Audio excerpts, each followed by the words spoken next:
Being a woman of color in the business, there are different challenges that we have to navigate. It's being a woman, it's being of color, being a Black woman, and oftentimes we do see the double standard, and it's hard because we can see it right in front of our face, right? My experience, I've been fortunate to work with many women in my journey to where I was able to witness some of the challenges and learn from those challenges on how to navigate. I've seen a lot, and I commend women for the contributions that they've made and we have made, I should say, in hip hop and in R&B and to music across the board. There's a lot of proving to do, a lot of earning trust.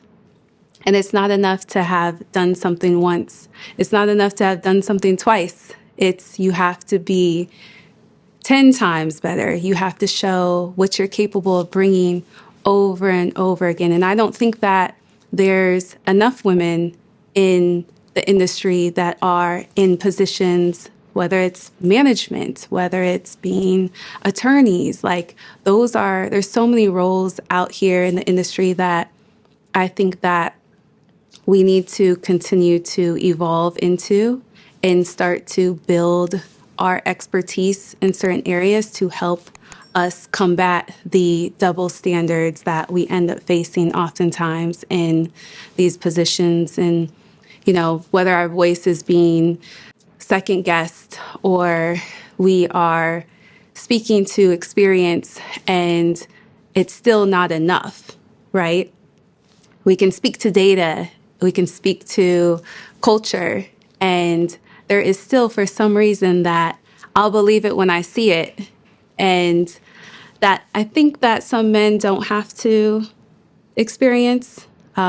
They can go in a room and be confident, and a woman can go in a room and be confident and be considered something else, So it's having to find that balance of making sure that your voice is strong, that you are persistent, and that you are also relatable. And it's a hard balance, especially because in music, we're dealing with people. And I think women bring a very compassionate side and nurturing side, but there's more to us than just that. There's the strategic side, there's the creative side, there is the ability to start a business and have it flourish. And when you look at women who are and have been just kind of leading hip hop in certain areas, remember Sylvia Robinson, with the Sugar Hill Gang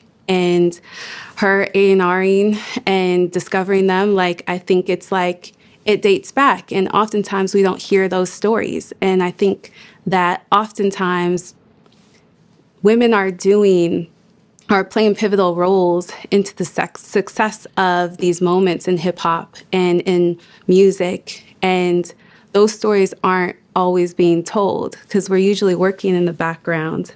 And now there are women who are able to work on the forefront, and it's still at times, no matter what you've done, you still have to continue to prove yourself. But I think that's where we can't get derailed because we define our own success, and it takes us to support each other to go ahead and face these day-to-day challenges that if I don't stand up and I don't speak up, the next woman is going to have a challenge as well, too. So it takes time, and it takes us being able to support each other in those positions. When you do see a woman who is in a leadership role, just knowing and understanding it might not be that easy. She might make it look good, but that is a part of it. So it's important for us to make sure that we show up and value the perspective that women have, because we have made impact on this genre in hip hop. And I've had the chance to work with really strong, powerful women in the industry who have paved their own ways and to be able to have them as mentors has made the biggest difference because they've gone through challenges that I might face today or might face tomorrow. And I utilize them when it comes to like tough conversations, or it comes to making a decision, or you're prepping for a new job, right? Knowing that they've too been in those roles and those positions to have to make a pivot or to pitch a new idea. Like the way that they've been able to, these women before me have been able to navigate, those are things to learn from. And I think that oftentimes people forget the value of knowing somebody else's story and how relatable it actually is to your own. That is something that I don't think that we give enough credit to, because it might be like, oh, yeah, but I'm different. And it's like, yeah, you're different.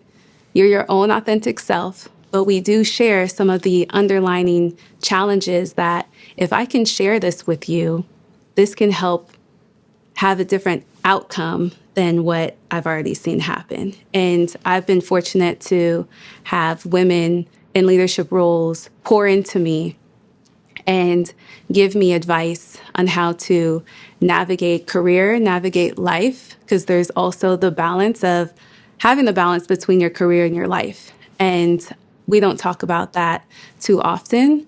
It often gets overlooked, or you have to feel like you have to choose one over the other. And I know a lot of women who are doing both. And there's women who have decided that they want to have career over family.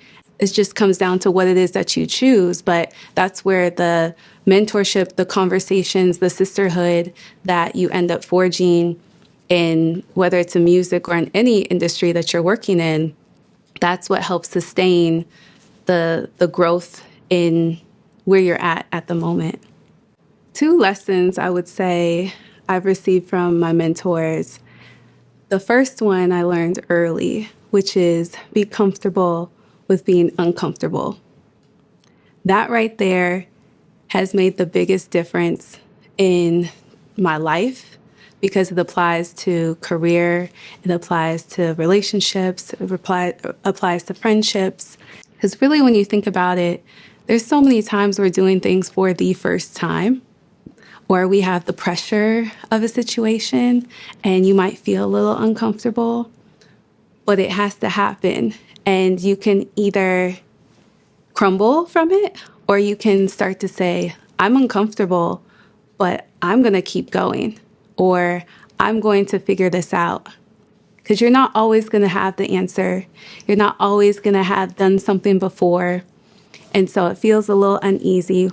I used to have a friend who was coming into work in music and, things were new to her. And I said, look, you've never done this before. That room, that office that you're walking into, the people you're meeting, they're all new. This is a new city. Those are things that if you're uncomfortable, it can paralyze you in the sense of not wanting to keep your pursuit. And so I would say be comfortable with being uncomfortable, because it's not going anywhere. You're going to be uncomfortable at so many different points in your life, but you got through it the first time and the second time and the third, and I can go on and on and on. And, you end up persevering out of it. So that's one piece of advice that I've held on to. And then the other piece of advice is to leave everything at the door. And I learned that when I was playing sports, because it would be like, okay, you walk into the gym. What you're focused on is what's in the gym. There are times that you might be going through things at home or with your parents or in relationships or anything. But when it comes to in this gym, in this office, it can be applied to whatever you care about and whatever your discipline is in that environment. Leave it at the door because you're focused on what's in here and how to get better. And so that to me has helped me cancel out all the rest of the noise that sometimes happens especially when you're dealing with people and you're not dealing with products like in the music industry. Like, these are people with emotions, and that's why they say don't take things personal, and you leave it at the door. And then here's a bonus lesson that I would say is know your position on a team. And that really stood out for me when that was shared, because everybody has their position. In order to make great things happen, it's not done by one person. And if everyone's trying to be coach, then now there's different directions. If everyone's trying to be the point guard, then who's calling the play? And nobody knows what the play is, right? That is important because your position can change over time. So at one point, you might be the person who is making the calls and being the assistant and booking the travel. And then suddenly you're needed, and your position is now being with the artist on the grounds, taking them on tour. And then from there, now you're the business manager, and you're dealing with the labels and making decisions. And then you end up creating your own label. Your position ends up changing over time. But knowing your position and being the best at your position is one of the bonus advices that I would share, because it helps you evolve and it helps you be great at what you do. I'm Sierra Lever, and you're locked in to 24/7 HH.